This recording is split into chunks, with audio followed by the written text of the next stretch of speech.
everything just started escalating. People just started coming out of everywhere.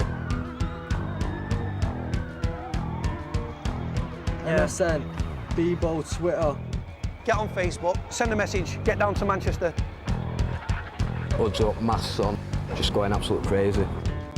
I was buzzing, mate, just smashing windows and police cars and stuff. There was nothing that the police could do. It was an overwhelming sense of power.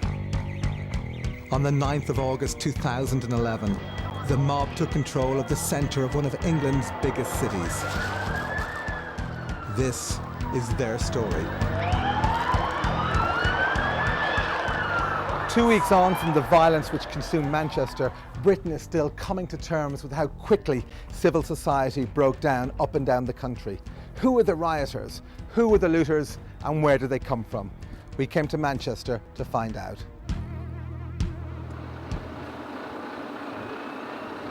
Salford, the district where the trouble first ignited.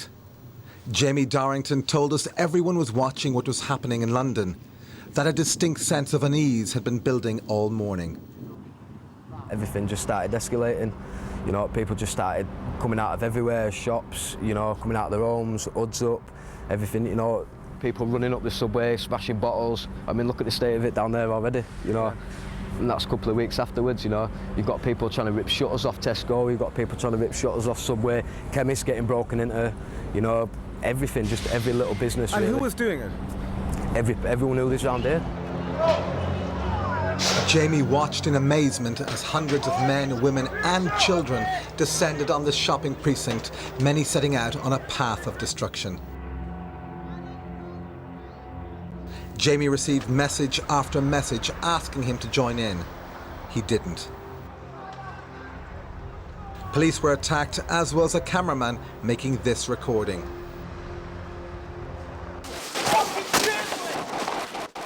Send a message out on Facebook, send a message out on Twitter, you know, send a message out on whatever social networking site, BBM, you know, just normal text messages grouped together, you know, let's go rob a shop, let's go rob Tesco.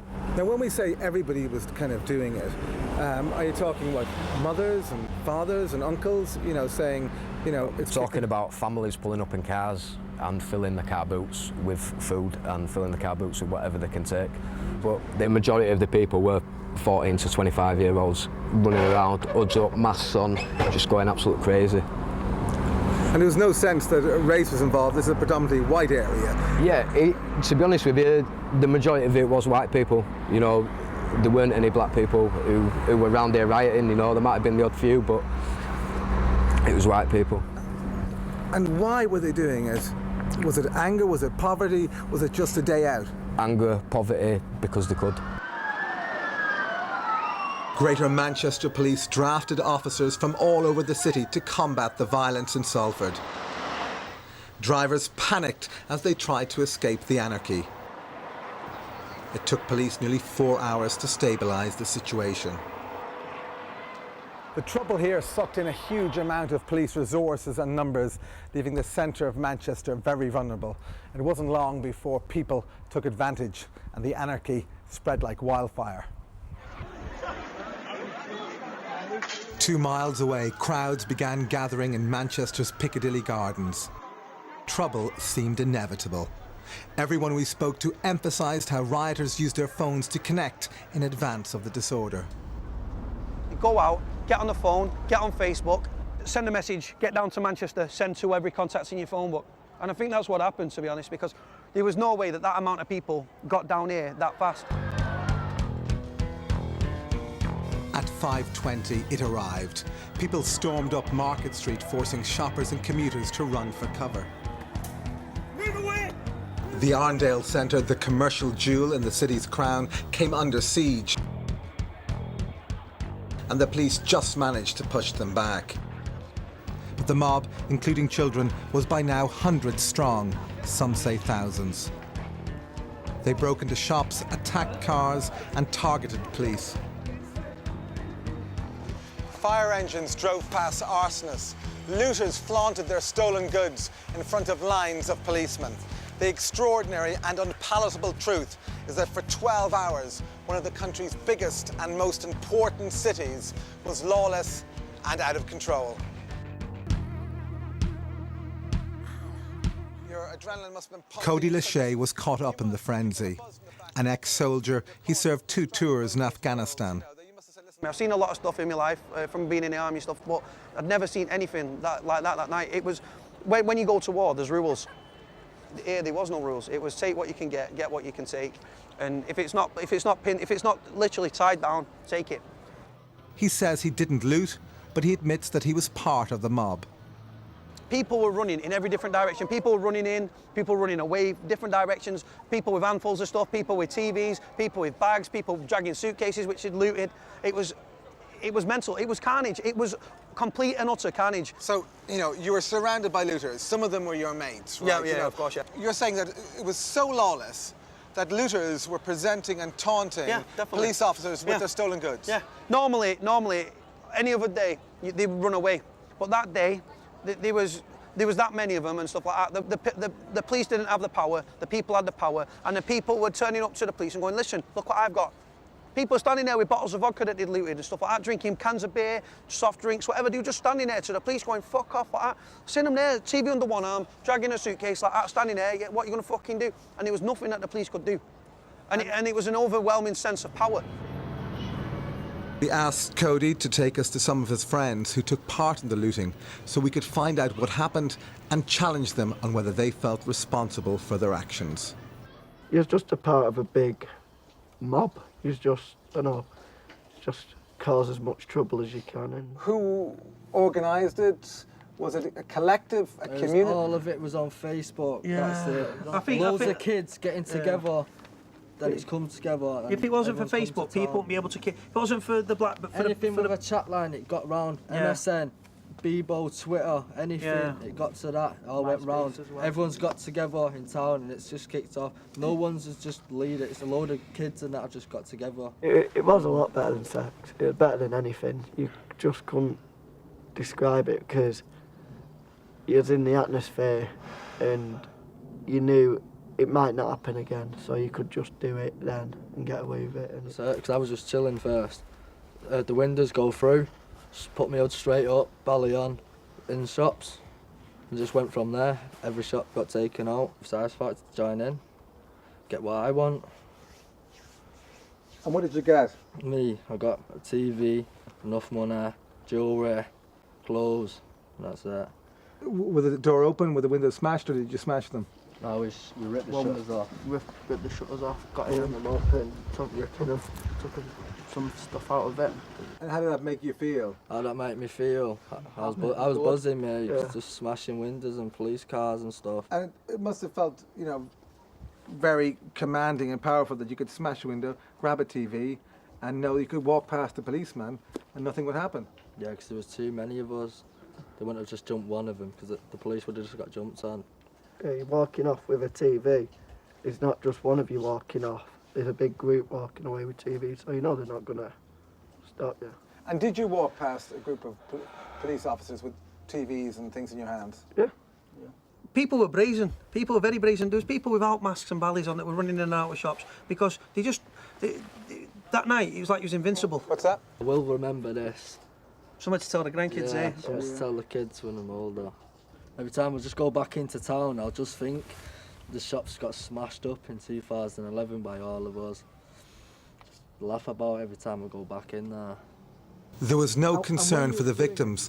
I asked whether they felt they were part of society. Do you feel as if you're disenfranchised, is a phrase they always say, that you don't have a stake in society, you know? I mean, it was a main factor, yeah, because you'll do anything to get more money, won't you? And other people have got money, so why can't we? for all the poverty and for all your kind of your background, do you take responsibility for your own actions? You say, yeah. Okay, you take responsibility for your actions. I wanted to say no, I didn't have to do it, but I thought I'd do it. So it was your choice and your responsibility? Yeah. And do you think the police will catch either of you? No. No. Not really. And I've got nothing on me that they can find on me. Everything's sold and gone. This estate is in Wythenshawe, 8 miles south of Manchester, where hundreds jumped on buses, got lifts in cars and even walked into the city centre to join in the chaos. These young men admit to being there that night, but deny engaging in any lawlessness. Over here and we have a chit chat. Okay. So who was down there in Manchester? Everyone. Everyone was. Yeah. What did you do? I mean, we didn't join in. We just watched it, innit? Obviously, We're not looters. yeah. We're not tramps. Yeah. Tell me what happened. I wasn't there. I don't know. Just bare people just running at the police. At the end of the day, just getting their own back in it.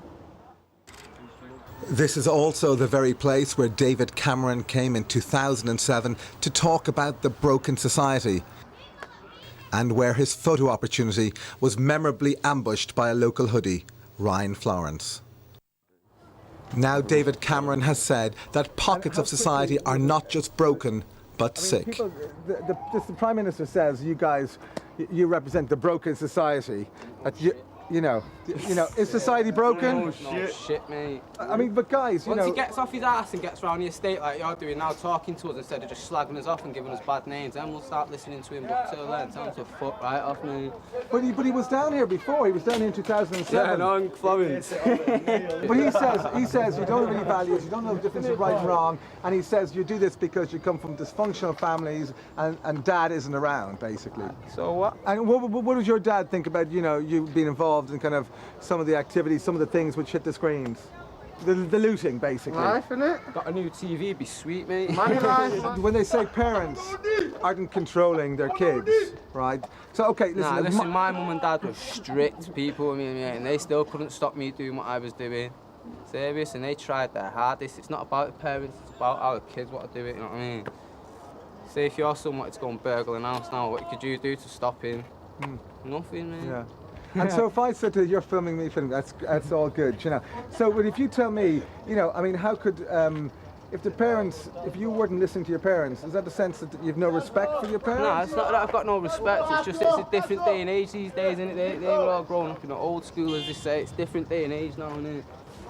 So you think that, that you good guys are growing up quicker? Are you kind of... Yeah, you don't grow up around here, mate. You've got to grow up fast.